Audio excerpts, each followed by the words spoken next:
Salut les gars, j'espère que vous allez bien. Ici, aujourd'hui, on va pouvoir voir comment on peut justement débloquer le Market Center. Je vais vous donner les maximums d'informations mais par rapport à mon expérience pour justement vous éclairer là-dessus. Moi qui ai débloqué plusieurs dizaines de comptes Market Center, je vais justement vous montrer qu'on peut justement débloquer ça. Il y a quand même du taf, du travail à faire. Parce que du coup, il faut faut donner le plus de maximum d'informations possible, de montrer sa légitimité auprès de Google et auprès du robot majoritairement. Donc du coup, voilà, je vais vous montrer quelques points qui fait que normalement on peut débloquer le Google Market Center. Voilà, on commence. Diapo 1. Incohérence avec les informations du site et celles fournies à Google. Donc, du coup, en fait, il faut que le Market Center, il soit que le compte ait les mêmes informations que sur votre site internet. Tout simple.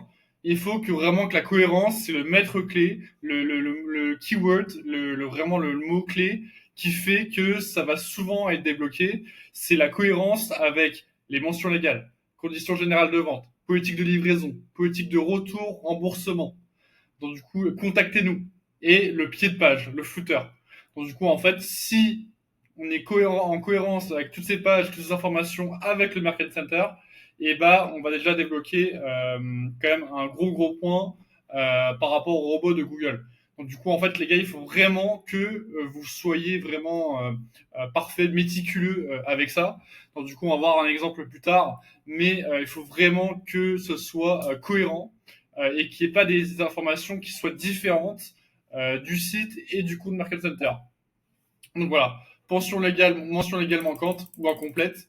Donc du coup voilà, ça dépend. Des fois il n'y a pas les politiques de confidentialité. Il n'y a pas les politiques de retour et de remboursement. Des fois il n'y a pas. Il faut que justement on mentionne et que ce soit très complet. On va voir en détail pourquoi, enfin qu'est-ce qu'on doit mettre dans cette politique de retour et de remboursement. Image produit non conforme, fond non blanc, mauvaise qualité. Bah ouais, si c'est du photo, c'est des produits AliExpress, les gars, on va pas pouvoir justement débloquer le compte parce que on est sur des photos qui sont déjà qui circulent sur Internet. Donc du coup, il y a plusieurs boutiques qui ont les photos, etc. Si ça fait trop dropshipping, si ça fait pas assez store légitime qui est un peu brandé, ça va être compliqué.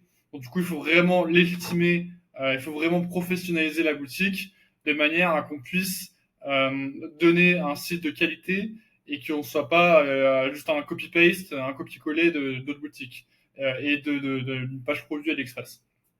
Donc voilà, délai de livraison différent entre le site et Google Market Center. Ça revient à ce que je disais avant. Mais en fait, si on met 5 à 7 jours sur le site internet et que c'est marqué sur Google Market Center 11 à 15 jours, par exemple, c'est pas bon. Évidemment, je me répète, mais enfin, c'est vraiment tout bête, mais vraiment un détail comme celui-ci, ça peut bloquer le compte. Donc il faut vraiment faire attention à que tout soit cohérent. Donc 1 à 3 jours de délai de traitement, 5 à 7 jours de livraison. Pour la France, pour la Belgique, pour la Suisse, et ben on le marque sur le site internet et on le marque également sur le Google Market Center avec justement précisément les mêmes mots, la même phrase, etc., etc. Donc vraiment, il faut faire super attention à ça. Donc il faut vraiment mettre l'accent là-dessus et que comment dire, on regarde au peigne fin le site internet, que ce soit dans toutes les pages légales, faire des contrôles F, lire plus ou moins en diagonale toutes les pages, de manière à que vous soyez en règle, quoi. Donc voilà, prix barré excessif, en fait, tout ce qui n'est pas de l'abus ici, donc prix barré excessif, déclaration trompeuse, on va voir plus tard, mais tout ce qui est abusif, Facebook, du dropshipping, par exemple Facebook Ads de 2017, on dit au revoir. On dit au revoir tout simplement. On peut pas dire ça. On peut pas dire de genre des trucs abusifs. Oh, ce produit, il va justement débloquer ma vie, il va sauver ma vie, il va pouvoir gagner. Je sais pas, enfin, j'ai pas d'exemple concret en tête, mais si il va changer ma vie du jour au lendemain, cet appareil, ce gadget, ça ne marchera pas auprès de Google. Donc, du coup, il ne faut pas qu'il y ait des déclarations trompeuses, des déclarations excessives. Et là, justement, l'IA est votre meilleur ami, justement. Donc, du coup, on peut faire un contrôle A, contrôle C, contrôle V. Ça veut dire qu'il faut sélectionner toute la page. Et en fait, est-ce que on peut reformuler d'une manière pour respecter les guidelines, respecter les codes, respecter les règles de Google Market Center. Et là, l'IA ChatGPT va vous pouvoir permettre justement de voir tout ça. ChatGPT est votre meilleur ami hein, par rapport à tout ça, évidemment. Donc voilà. Avis client faux ou importé au lieu d'avis réel. Évidemment, bah, si on importe les avis AliExpress, par exemple, en dropshipping, je mets beaucoup d'exemples dropshipping parce que je suis passé par là et parce que bah, justement, il y a beaucoup de clients que j'ai qui ont du dropshipping. Mais évidemment que si c'est des business, comment dire, plus e-commerçants, plus professionnels, plus professionnalisés, déjà ça passera mieux. Mais en tout cas, il faut mettre des avis légitimes. Encore plus s'il y a de la source, par exemple, s'il y a un lien Trustpilot, bah, c'est parfait. Mais tu fais pas des liens copier-coller de AliExpress.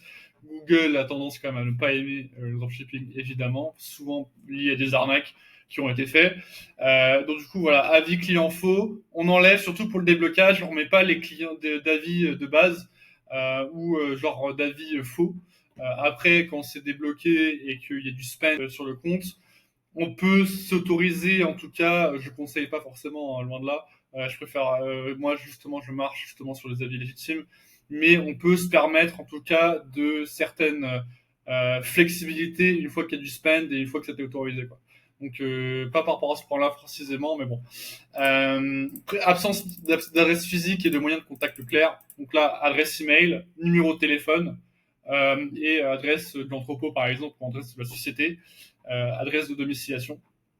Donc du coup, ça on met dans page contactez-nous, ça les gars, dans le pied de page, donc adresse de société, adresse email, évidemment pas un Gmail, hein, un arrobase, le nom de la boutique.fr. Et le numéro de téléphone. Donc ça peut être votre numéro de téléphone si voilà, si c'est votre numéro de téléphone, ou sinon un numéro on-off avec un répondeur. Donc ça peut être pas mal. Donc voilà, si vous voulez justement aller là-dessus, si vous voulez débloquer le compte, souvent ces points-là, ils vont être les plus importants. Je leur rajouterai aussi la politique de retour et de remboursement. Je vais devoir pouvoir développer dans les prochaines diapos. Donc voilà. Donc voilà, je vais justement vous montrer un site internet, une boutique d'un client, et pour vous montrer à titre d'exemple, parce que moi j'aime beaucoup le concret, j'aime beaucoup les exemples, et comme ça on va justement pouvoir vous montrer comment on pourrait faire. Je vais vous donner plusieurs points super importants pour débloquer un Google Market Center. Donc voilà. Premièrement, on enlève évidemment les logos qui sont Maison du Monde, Figaro, etc. Si c'est pas vrai. Donc du coup, en fait, tout ce qui est avis faux, avis justement falsifié, tout ce qui est sponsor, etc., on enlève, du moins pour le déblocage. Et du coup, après, on peut les réactiver si on veut derrière. Encore une fois, il y a aussi de la flexibilité qu'on peut avoir juste après, du moins qu'on justement spend et on a donné de la confiance à Google par rapport à tout ça. Avis vérifié, faut voir si les avis sont vrais, etc. Donc du coup, s'ils sont pas vrais, on enlève. S'ils sont vrais, que c'est vérifiable, etc., on peut le garder pour le déblocage. Moi, je ne conseille pas de mettre les avis, personnellement. Après, il y a évidemment plusieurs écoles là-dessus, sur plusieurs écoles sur le déblocage, sur les conseils, évidemment que il y a des infos qu'on peut voir dans d'autres vidéos. Chacun sa façon. L'essentiel, évidemment, c'est que ce soit débloqué à la fin. Donc voilà. Dans le pied de page, justement, je disais justement qu'il faut avoir toutes les pages légales. Donc du coup, il faudrait justement que les politiques de livraison, politiques de retour et de remboursement. Je pense que je le ferai. Je le fais justement sur 2 pages différentes, moi personnellement. Donc du coup, conditions générales de vente, mention légale, politique de livraison, politique de retour et de remboursement, politique de confidentialité. Je mettrai une page également à propos de nous, une page à propos où justement pour expliquer le site internet, faire du storytelling, plus ou moins correct là-dessus. Donc voilà. On mettrait à contacter nous, comme je vous disais les gars, il faudrait du coup mettre l'adresse de la société. Donc du coup, si vous êtes en France, évidemment, adresse de domiciliation ou d'entrepôt. Donc du coup, qui est en conforme et cohérence avec le Google Marketing Center et le Google Ads. Donc du coup, il faudrait mettre l'adresse, il faudrait justement mettre l'adresse email, il faudrait mettre les temps, comment dire, du service après-vente de tel jour à tel jour, de telle heure à telle heure. Ça va vous permettre justement d'avoir de la légitimité auprès du robot de Google. Et il faut mettre les mêmes informations de tout ça dans la page Contactez-nous. Donc du coup, il n'y a pas de page Contactez-nous aussi sur ce site internet. Donc du coup, il faudrait un Contactez-nous. Moi, j'aime bien le mettre dans le header également et aussi dans la page de pied de page. Donc voilà. Comme ça, on peut évidemment avoir un page Contactez-nous. En fait, c'est essentiel sur une boutique et c'est plus ou moins vraiment à faire pour Google. De plus, il faut mettre justement une page de suivre ma commande, évidemment. Bon, du coup, avec les applications Shopify, par exemple, on peut mettre justement des pages pour traquer la commande. C'est vraiment super important. Donc voilà. Avec moi, je mets souvent une cookies banner. C'est deux fois ça passe, deux fois ça passe pas. Enfin, deux fois les gens ils mettent pas et ça passe quand même. Enfin bref, moi j'essaye en tout cas de maximiser mes chances par rapport à tout ça, par rapport à mes clients, par rapport à mes boutiques. Donc du coup en fait il faut justement mettre justement une cookies banner. Et si vous acceptez mes cookies, refusez ou acceptez. En fait j'essaye de faire évidemment le bon élève, le maximiser mes chances. Évidemment que deux fois il y a des éléments que les gens ils mettent pas, que moi j'ai pu voir dans mon entourage qu'on mettait pas et que ça débloquait. Et moi justement avec mes boutiques, deux fois je mettais pas ces éléments-là et moi ça bloquait mon compte. Donc du coup en fait ça dépend. Il y a beaucoup d'éléments que Google prend en compte afin justement de pouvoir juger le déblocage ou non de la boutique. Donc du coup on essaie de faire le bon élève et surtout prendre son temps pour justement faire tout ça. De plus, les moyens de paiement, c'est super important. Si on ne marque, si on, par exemple, on a des icônes de moyens de paiement ici et que c'est pas marqué dans la mention légale ou dans les CGV, que ce n'est pas cohérent, là, c'est un ban direct. Donc, du coup, en fait, par exemple, si on met pas, par exemple, que on accepte l'American Express dans les mentions légales, dans les conditions générales de vente, et ben, en fait, on est ban direct. Donc il faut vraiment que ce soit cohérent entre les icônes de paiement et les mentions légales, les pages légales, de manière à que justement, si vous acceptez pas, si on le voit pas dans le checkout, et ben en fait, qu'on le voit pas dans le checkout, qu'on le voit pas dans la mention légale, qu'on le voit pas dans les icônes de paiement, que c'est cohérent, et ben en fait c'est mort les gars, c'est vraiment mort. Donc du coup voilà, si justement là, je veux vous montrer là, donc ici il faut que ce soit cohérent. Donc là je vais acheter au panier, je vais acheter je vais finir mon exemple sur les icônes de paiement.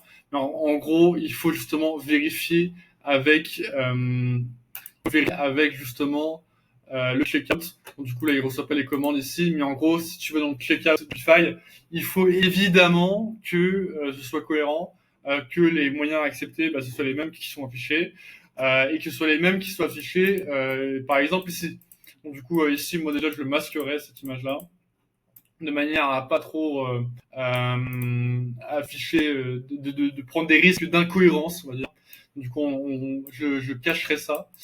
Et voilà. De plus, évidemment, les politiques de livraison, encore une fois, ça doit être cohérent avec les market centers. Donc, que ce soit affiché là. Moi, personnellement, je suis l'école, je mets les politiques de livraison dans la page produit et les politiques de retour et de remboursement sur la page produit. Donc, moi, j'opte pour ça plutôt. Il y en a qui le font pas et que ça marche. Encore une fois, moi, j'essaie de faire le bon élève et justement de mettre les politiques de ça. Et c'est pas mal pour lui. Donc, du coup, en fait, si vous êtes serein sur votre boutique, de votre manière de livraison et que vous avez rien à cacher, en fait, je l'opterai pour ça. Donc voilà, je changerai évidemment dans l'exemple ces icônes-là. Surtout en Facebook, ça marche beaucoup ça. Que en Facebook Ads, en fait, deux fois il y a de l'abus, il y a des déclarations trompeuses, comme il dit Google. Donc, du coup, en fait, il faut pas mettre des logos comme ça, il faut pas mettre des avis comme ceci, de manière à justement qu'on maximise nos chances de nos côtés. Donc les avis également. Donc voilà, même les garanties, il faut que ce soit cohérent. Ça, c'est pas un deal breaker, comme on dit en anglais, quelque chose, un élément qui accepte ou non la boutique. Donc voilà. Je crois que j'ai rien oublié, mais du coup, en fait, on a vu la boutique et là, on peut voir justement le market center de ceci. Donc, du coup, en fait, il est tout neuf, le market center, c'est juste une démonstration de l'outil. Donc voilà. En fait, ici, évidemment, il faut remplir toutes les infos possibles. Par exemple, business details, il faut justement mettre tout ça. Donc du coup, l'adresse qui est conforme et qui est justement montrée dans les mentions légales. Le customer service avec l'adresse email professionnelle, l'arrobase plus le nom de domaine, on dit ici par exemple @madecoplante.fr. Le numéro de téléphone qui est affiché aussi dans le pied de page et dans le contactez-nous et dans les mentions légales, comme il marque ici. Donc voilà. Social profile, c'est un plus, mais du coup en fait, plus vous avez de réseaux sociaux, moins vous êtes un plus vous êtes légitime auprès de Google. Donc voilà. Donc du coup, marquer tout ça, que ce soit cohérent avec les marketing centers, il faut évidemment revendiquer le nom de domaine. Encore mieux, ce serait de mettre les couleurs et les logos. Donc voilà. En plus, du coup, de mettre les shipping returns, c'est vraiment un deal breaker ici. C'est les shipping policy. Donc du coup, il faut afficher les gars les pays de livraison. Parce qu'en fait, par défaut, Shopify, il va accepter plus ou moins, vous savez, tous les pays occidentaux. Donc du coup, en fait, toute l'Europe, l'Amérique du Nord, les pays anglophones, le Big Four. Donc en fait, il faut évidemment accepter dans Shopify seulement France, Belgique, Suisse. Tout comme dans Market Center, il faut juste accepter France, Belgique, Suisse avec les tarifs affichés.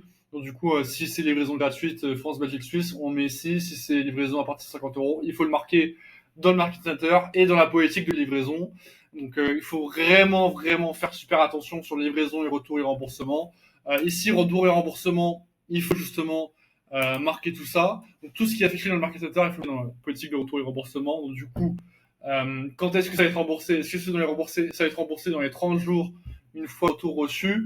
Est-ce que le remboursement, comment ça se passe? Est-ce que c'est le remboursement sous 10 jours sur le même moyen de paiement que sur lequel on a acheté la commande?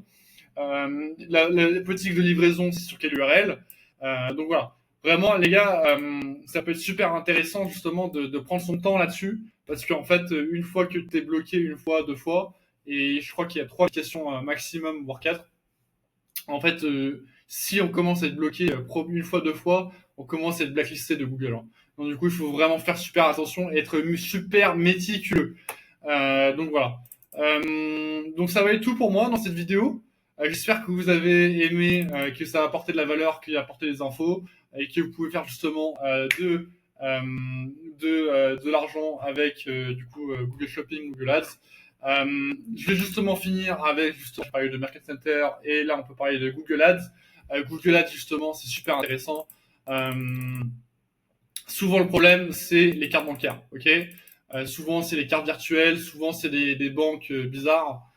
Il faut souvent utiliser des comptes bancaires comme Conto si vous êtes en France. Wise ça marche bien avec moi. Avant ça marchait moins bien, mais mon Wise ça marche bien. Revolut ça commence à bien marcher, mais avant il y avait des problèmes d'expérience professionnelle, enfin d'expérience. Hein. Mais du coup en fait pas de carte virtuelle. Des banques physiques ça marche beaucoup mieux. Et évidemment, multipliez pas les comptes Google Ads. C'est pas parce que vous avez un problème sur un compte Google Ads que si vous en créez un autre, ça va marcher forcément, parce qu'évidemment Google il arrive à tracer correctement. Donc voilà. De plus, bah là ça se répète, hein, mais donc voilà. Valider l'identité de l'annonceur directement dans Google Ads. Ça c'est dans les settings, dans les réglages, mais il faut évidemment valider l'identité. Je pense qu'il faut les documents de l'entreprise par rapport à tout ça. Donc voilà, les gars, ça va être fini pour cette vidéo, c'est la fin. Mais du coup, il y a mon WhatsApp ici, si vous avez des questions, si vous voulez que je débloque votre compte Google Marketing Center, justement, j'en ai débloqué plusieurs dizaines, comme je vous avais dit là-dessus. Donc posez-moi les questions, si vous voulez faire un audit de votre site par mes soins, n'hésitez pas. Et si vous voulez justement par la suite faire du Google Ads, du Google Shopping, ça fait 5 ans que je fais ça, bientôt 6. Donc du coup, en fait, au moins, je peux vous faire justement, je peux vous aider à exposer vos ventes via Google Ads et via le SEO. Donc voilà, je vous remercie de votre attention et à bientôt, j'espère. Allez, ciao, ciao.